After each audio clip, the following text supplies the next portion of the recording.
Hi, Elizabeth here, and I want to talk to you today about my teeth.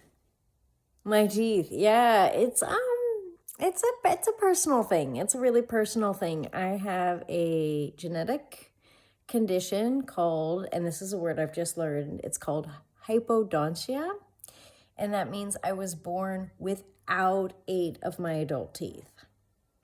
Lucky for me, little bonus is that 4 of them are wisdom teeth. So, and that's pretty common for people not to have all their wisdom teeth. So actually you just count the other 4. So the 4 for the wisdom are just swiped away since we don't need them anyway. And I was saved that drama. But yeah, so I'm missing 4 adult teeth from birth. They were never there. And they're these 2 right here, my incisors. Lateral incisors. And then the first molar, premolar here and here. And so when I was younger, around 9, 10 years old, it was pretty clear things weren't going right in my mouth.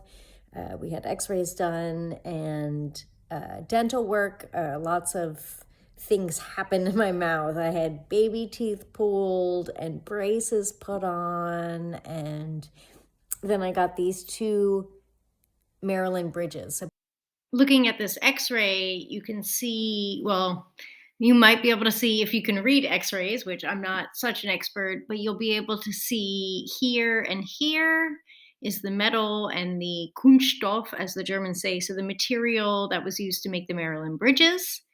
And the here you can see that there's absolutely no teeth, no root, nothing there. And that's how it's been for about 30 years. So basically, these teeth were moved forward to close this gap, but then these were put here to hold that space. And they were supposed to, in fact, when they were put in, I was told they would last for 2 years. It's now 30 years later, and the first one came off. So I'm at a point where I'm deciding what to do next. And the reason that this came off, I mean, they've held up fantastically, is because of this guy right here. There's my 12-year molars came in after the braces came off, and so they're twisting and pushing and making all kinds of crazy stuff happen and crowding and pushing this guy out, which pushes on this one, which then makes it separate from my bridge. So here we are. And I have visited a lot of different dentists and orthodontists here in Austria, because now I live in Austria, trying to find the best solution for me. And what I found is that there are a lot of options. There are really a lot of options. And so I find it really difficult to know which is the best. And most of the things I've heard about are for kids.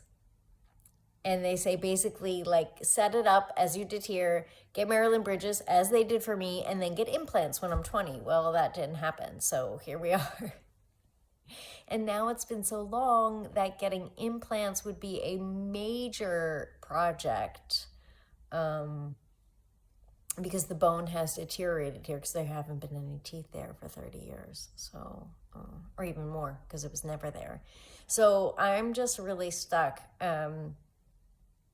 At this point, I'm trying to decide between getting Invisalign, so clear trays to straighten everything up and then get traditional bridges in the front, or do metal braces, shift this tooth and this tooth forward, which is called canine replacement, canine substitution. Note, I am not a dentist or an orthodontist. I am simply trying to inform myself as a patient advocacy. So move these forward, so make this one look like this kind of tooth, move this one forward to keep them together, and then put an implant in here where the bone should be stable enough to get that. I'm terrified of getting implants. That's why I never had them before. And I'm not sure how this tooth, it's a pretty big, bulky looking kind of tooth. How will that look here? And this tooth, which one is it now? Yeah, this one here I think is cracked. So it'll probably need to have a cap anyway. So then maybe I should just do bridges.